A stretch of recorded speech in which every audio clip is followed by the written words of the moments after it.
The reason why I struggle with a message like this is because 1 week ago, I heard Mike Tyson was on an emergency airplane medical thing, and the next day he's 100% fine. He's golden. Don't let the media fool you. He's ready for Jake Paul. He's 100% and he doesn't need to be. But then, 48 hours later, they're all, we might have been, speaking a little out of turn. It's possible that he has an ulcer and he's not going to be able to train for 3 months. So we're going to just go ahead and indefinitely delay that fight. Assuming that this story is true, which why would it not be true? This Nick is coming out of something like a really serious situation, coming out of something really serious. And you got Tony Ferguson coming off of 100 straight losses. Why are these two guys, they're both trying to get their lives in order. Why are they not fighting each other? All right, Jesse on Fire, welcome back. We got to talk about this Conor McGregor press conference getting canceled and speculate about what might have happened. There's a report right here that we're going to look at. And to be clear, the first report that came out was that Conor is the one who canceled. So let's just think about that before the spin is coming out. That's like, oh, it's no big deal, right? The day of a Conor McGregor and Michael Chandler press conference in Ireland, where Chandler inevitably was already in Ireland. And then, poof, it's canceled. Okay? So we're going to look at what is being said now, which is like, oh, no big deal, guys. There's absolutely nothing to see here. Everything's cool. This is just one of those things, just one of those things. It's like, just one of those things, huh? And then, I'm going to be honest, I have not seen the segment we're going to watch right here, which is Ariel explaining, I guess, that it's nothing salacious. But, again, suspect. So I'm going to comment on all of that after I hear what their story is. So we're going to look at what Ariel said. We're going to look at what Conor said. And then I'm going to show you some other reports related to this. And then we got to look at this story that I have about Nick Diaz that I don't know how this didn't get picked up by other people, because there was something revealed about Nick Diaz that was, I'm like, what? Like, one of my buddies sent it to me, and they were like, how is no one talking about this? And I was like, I watched it. I'm like, I don't know, because that is a monumentally huge story that people should be very concerned about related to Nick Diaz. And potential issues going on in his life, either right now or, in the very recent past. It's the kind of thing I would have never talked. If it hadn't been put out on a very prominent podcast, which again, I don't understand how no one else picked this up. I would never bring something like this up, but since it's already out, I'm going to talk about it. And, very recent addiction issues apparently. And, to something it sounds like very serious. So we'll talk about that, talk about what it means for the fight.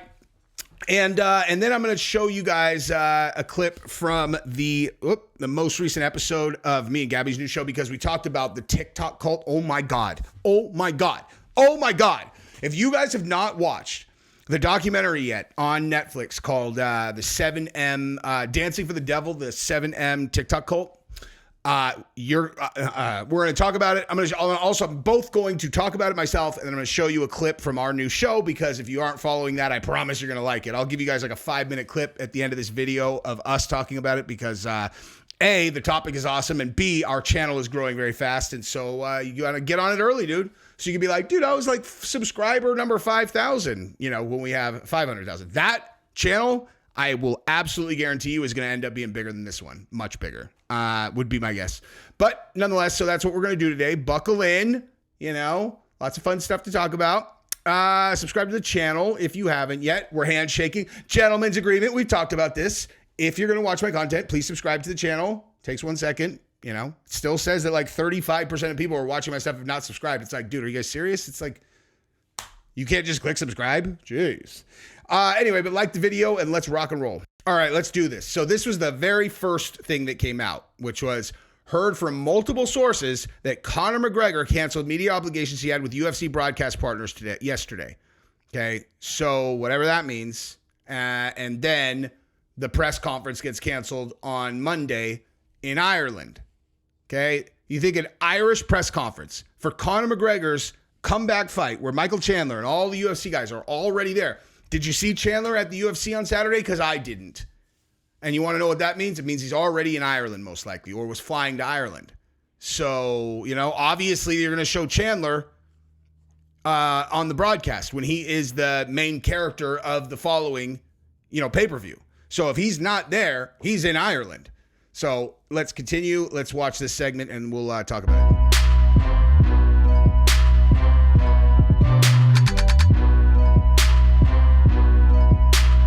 I typed in Conor McGregor's name on Google here, and I'm seeing a lot of the headlines about, UFC abruptly canceling and, last minute cancellation and all that stuff. It is important to note, and I sympathize greatly with people who traveled. I know a lot of media traveled. I know fans were traveling. I know people were waiting with bated breath to witness this. He hasn't been in a press conference setting in Dublin since 2015, since March of 2015, when he was part of that world tour with Jose Aldo.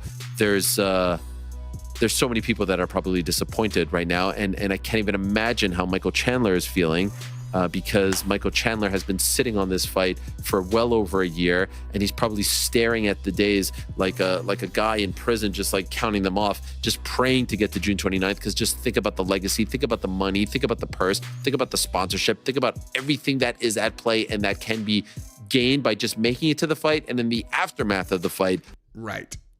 And he actually counts down the days on Instagram. And as you get closer, he's like 3 more sleeps. Nobody gets more fired up for their fights than Michael Chandler does. If in fact he has a great performance and beats Conor McGregor. And so he has to be gutted right now that this wasn't happening, because let's be honest, this was going to be a great opportunity for him. But the fight's still on. As of right this minute, the fight is still on. I just want everyone to know that there's no sort of scandalous, salacious story at play here. The full story hopefully will come out in the future. I hope you can revert back to what I was saying at the beginning of all of this regarding, information. What's on the record, what's off the record is just a game that we have to play. But I can tell you right now with 100% certainty, confirmation, that there's nothing salacious, there's nothing scandalous, there's no failed drug test, there's nothing of that sort.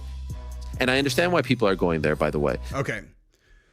So, like I said, after watching that, if Ariel says 100% certainty, what that means is he knows exactly what happened.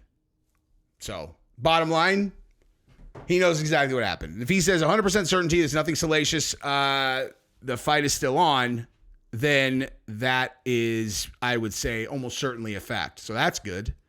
But I am very confused what would be at play that they can't tell us right now. You know what I mean? I believe, I have no reason not to believe him when he says it. Like he sounds very confident that there's nothing salacious, but this is very weird. And especially if it's true that Conor canceled media obligations. Maybe Conor's sick. Maybe Conor is super sick, man. Right? That's very possible. I was just sick this weekend. I powered through, Conor. Jeez. Although I wasn't sure if I was sick or not. It was so weird. I felt awful, horrendous. And I just horrendous enough that I'm like, God, I can't really tell if I'm sick. I didn't train this weekend. I was just like, ugh. But now my daughter has it. So I was definitely sick. Anyway, let's continue and see what else there is. And then let's see what Conor said. There's the videos of, him having a good time. I know Dana White addressed some of those videos at the press conference on Saturday. I'm telling you, he's doing a Ryan Garcia. Conor is doing a Ryan Garcia. That is what he's doing. And I really hope I hope he's not canceling press conferences as part of that act. I highly doubt that's the case, though. All right, so here's what Conor says. Blames a series of obstacles outside of his control. Okay, let's see.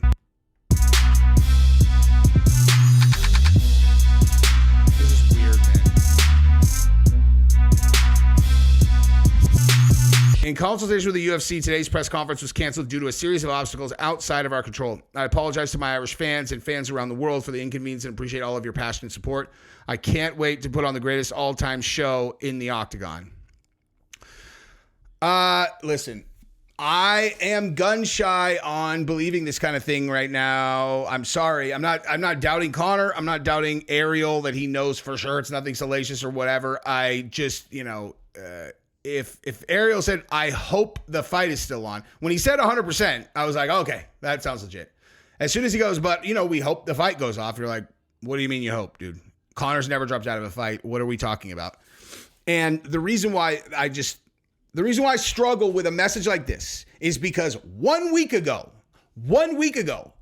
I heard Mike Tyson was on an emergency airplane medical thing, and the next day he's 100% fine. He's golden. Don't let the media fool you. He's ready for Jake Paul. He's 100% and he doesn't need to be.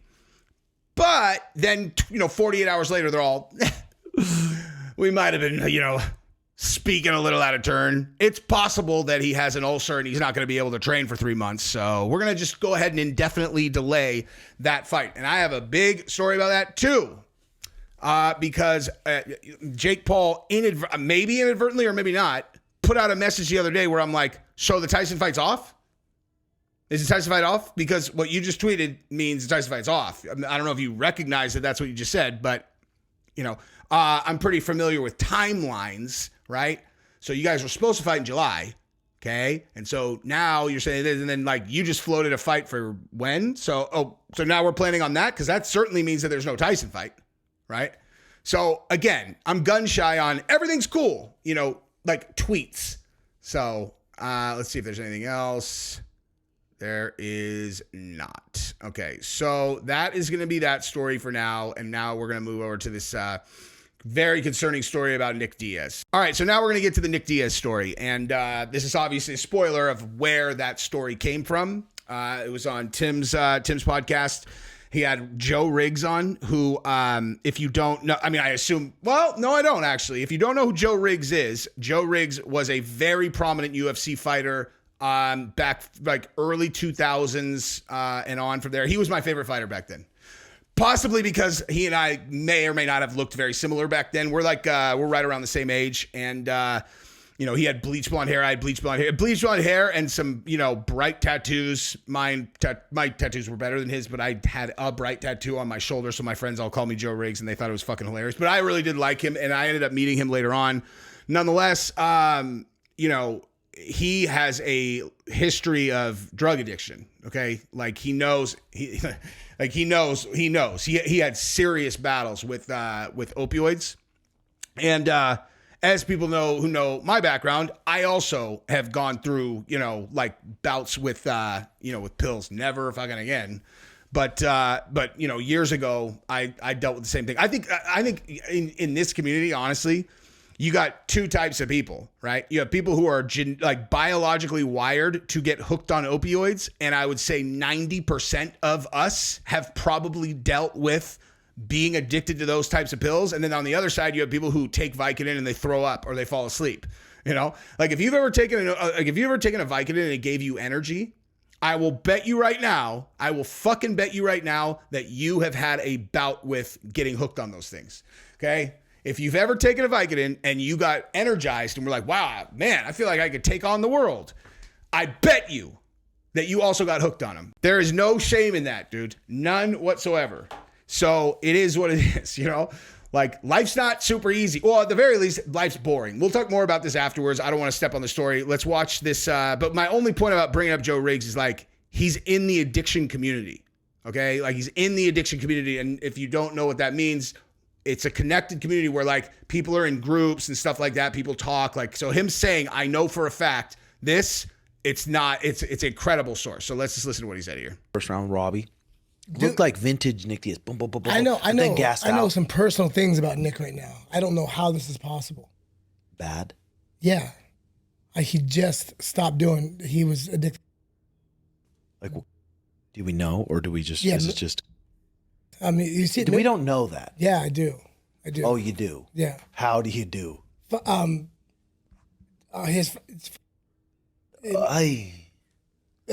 so. Yeah. I don't know. So I think he just said his sponsor. So I am pretty sure. I don't know what he edited out. If you guys missed that, he said he just stopped taking, and then he edited it out. And then he said he just got off and he took it out. And then he said, how do you know? And he said, whatever. And he didn't edit, but he missed it just a little bit. And it sounded like he said his sponsor, which means, Joe Riggs spoke to his sponsor. Also, Joe Riggs, dude. Literally, I am a huge Joe Riggs fan. What the fuck are you doing, dude? You can't put that out on a podcast, guy. Especially if you got it from his sponsor. If you got that information from Nick Diaz's sponsor, how are you going to put that out publicly, man? You know what I mean? Like I said, if this had not already been on Tim Welch's fucking podcast, I would not even talk about it. But, and again, you don't know if it's true. Who knows if it's fucking true? I'm just saying, like, a thing about addiction coming from Joe Riggs, highly likely to be true. And that's what I'm saying. Is that, like, when I said, you know, it's a community that people are kind of dialed in on, like, he's like, yeah, I know a sponsor. It's like, okay. But at the very least, what that means is that he is off, though. You know, like, he's off of whatever it was. And you do, dude, I mean, it depends on who you are, actually, because I've heard different stories from different people. But again, I don't want to speculate too much about what drug he's talking about, but what, fuck, I don't even know if I should even say this, but like, I mean, who cares? I don't know. I have no idea. But my brain was meth is what he said. Like, just, I don't know. Like, the way he said it was, that's what I thought he said. I have absolutely no fucking idea. None whatsoever. I love Nick Diaz. I love Nate Diaz. I love everybody in their circle. I got nothing but good things to say about those guys. And I personally have been a drug addict myself. So I'm not throwing rocks at anybody who has gone through that. And the fact that he got off of it and now is taking a fight, I think that's gangster shit. As a matter of fact, I think people who have never dealt with that, you know, I'm like, really? Like, really? You've never, like, gotten into a fucking routine of where you are drinking too much or like taking pills too much or something and you're like, fuck, dude, I need to stop doing this shit. Never? Like, I think people are fucking weird if they haven't. I'm serious about that. It's like, what kind of, like, what's your fucking life like? What do you, like, really? Like, what? Your life's that fucking rosy? You little fucking weirdo Mormon? I'm just kidding. I just mean Mormons because they like really don't do shit and they all seem so fucking happy, dude. I meant it as a compliment to the Mormons. But, you know, if you've got a dark soul like me or Joe Riggs or fucking Nick Diaz, you know, a lot of people in the martial arts community, a lot of people fucking, you know, end up getting spracked out on shit. The key is just to catch yourself at some point and pull yourself out of it. One of the hardest fucking things to do in the world, you know? But again, my instinct was meth. When he said that, I have no fucking idea. But I will say that there was this recent incident that happened in Texas where Nick had gotten paid for a seminar, a jiu-jitsu seminar. And the guys who paid him sent me a video of Nick, like pulling up to the seminar. They saw him across the street. He got up. Or got out of the truck and then he just walked the other direction. And he never showed up. And they were like, dude, we need you to put this out. Like, because fuck Nick Diaz. And I was like, I'm not doing that, dude. I can't. My family comes from the Cesar Gracie Jiu-Jitsu School. Like, there's no fucking way I'm putting out something negative about Nick Diaz. And I don't consider what I'm doing right now anything negative about Nick Diaz. And I'll say, like, that story in particular, which was, you know, many months ago, like, I thought to myself, I'm like, dude, he probably had a panic attack. Like hearing that story to me, it makes me empathize with him, where it's like, he obviously knew about the seminar. He got all the way to the thing, gets out of the car, and then cannot bring himself to walk into the seminar where he's going to have to teach people for hours and hours and hours on end. Like, if someone takes money and then straight up doesn't show, like, that to me is super fucked up. But the fact that he actually showed up, you know, and then like couldn't bring himself to go in, that is something where I'm like, oh shit, man, this guy's really struggling. You know, like again, it sounds like a panic attack. Like, it sounds like someone who had a panic attack, like where they're like, I can't do this.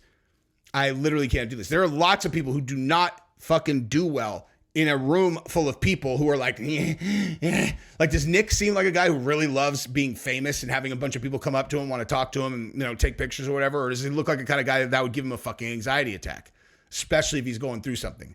So this story, if this was the case, that kind of explains that. And I hope it makes me root for him that much more in this fight. I really fucking hope he wins, dude. I really do. They really didn't give him an easy matchup, though. You know, talk about what the fuck? Why is he not fighting Tony Ferguson? You know what I mean? You got Nick coming off whatever this is that he's talking about. He's trying to get his life together. Like, this actually, I'm gonna be honest, assuming that this story is true, which why would it not be true? You know, like this, Nick is coming out of some like a really serious situation, coming out of something really fucking serious.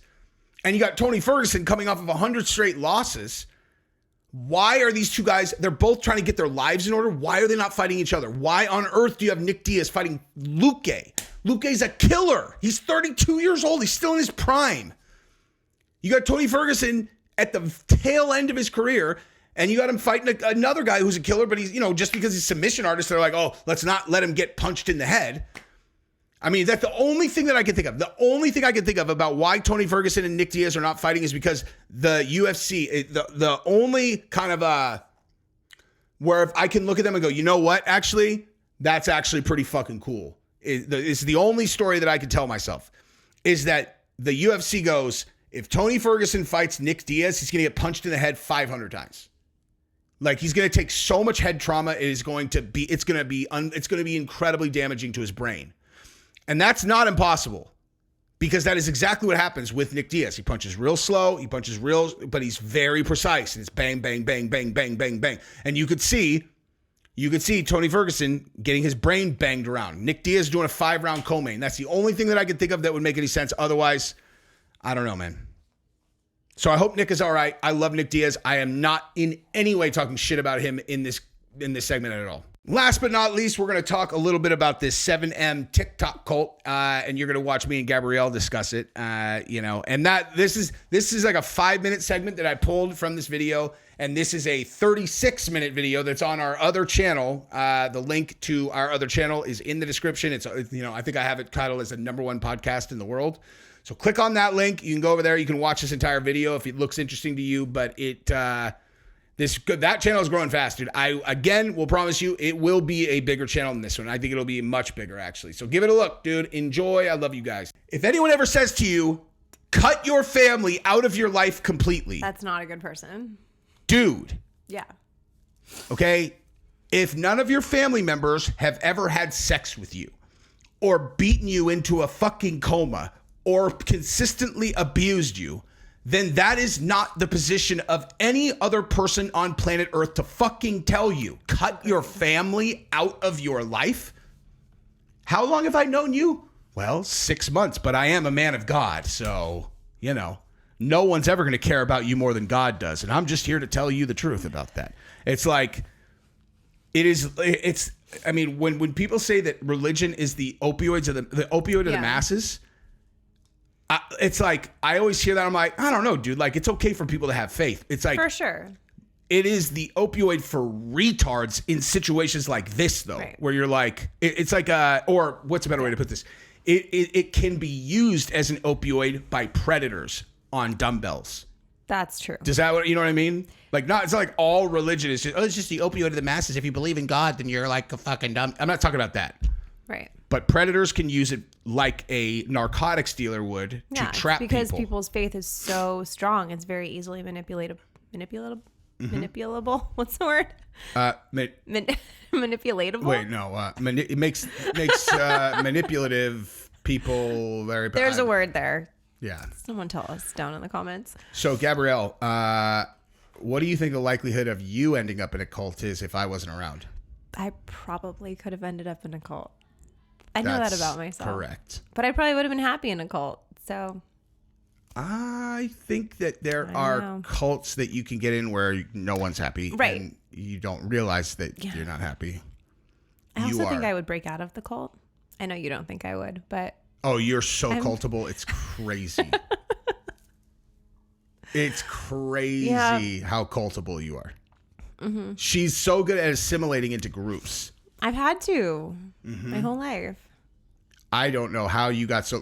God sent me to you, dude. God did send you. God sent to protect you. I have my own personal cult. It's true. I've been with her since like her entire adult life. And I was sent here to protect this little fucking doe-eyed deer from sex predators that were going to tell her that they were sent from God to, put hands on her and, cleanse her soul. Check this out, dude. You want to know how he got that girl into the role that she was in? Like in the, in the room for 11 years. Did you watch the whole thing? Yeah. How many episodes was it? 3. Oh. So he told her, like, first he like, kind of, groomed her and conditioned her to being used to him putting hands on her or whatever. And eventually, obviously, he had sex with her. And she does not want to do it at all. Like, she's like, she's like... Is she like young or his age? Much younger than him. I think he's probably in his like mid to late 60s, and I think she's 40 now. She was in the cult for 23 years. Before? She was in the cult for 23 years, and the final 11 in a room. Wow. So they had her and her sister had a horrendous childhood, though. Like, they were... their father abandoned them, and then their mom was a raging alcoholic gambling addict. They're Korean, and like I don't know if you've ever been to like a California casino. Got like a pai gow table or whatever. It is just absolutely loaded with people who are $60,000 in debt to the casino. I mean, it's crazy. Right. So she was one of those. Okay. Anyway, so by the time he starts making advances at her, she's been there for years. And like he is the man of God to her. Yeah. She does not want to have sex with him at all, but she does because, he comes up with some whatever. Because God said she should. Right. Yeah. So after a few times, she started getting physically sick. Like, I thought where it was going was that she was pregnant. Yeah. When she started telling the story. But apparently it was like, her body was like actually like repelling him, I believe. So anyway, he told her that what it was from was because she had internal demons that needed to be exorcised, and being so close to God was drawing them out of her. Yes, okay. Okay, so like she's getting sick because he is so pure, and him being inside of her is drawing the demons out. Making the demons evacuate through exactly. her mouth. Yeah. I'm so sick. Got it. And so which made her feel like she needed to be with him more. Like, she needs to get all the demons out, which made her sicker because, oh my God. And so the sicker she got, the more she wanted to, be next to him to try to get this over with. Like, insane. Okay. I need to get this over with. Which ultimately led to her living in a room in the dark for 11 years with Bible scriptures that she had picked out of the Bible that she thought applied to her problems and then put all over the walls, like taped to the walls, like just nothing but Bible scriptures all around this room. She never left the room. She never left the room. And he would just come in, do whatever he wanted to her, anything he wanted to her. And she was down, and then he would leave. And she just lived just like that. Like she lived in this room. Dear Lord. 11 years. You want to know how she left? Because his wife went in there and beat the living shit out of her in front of him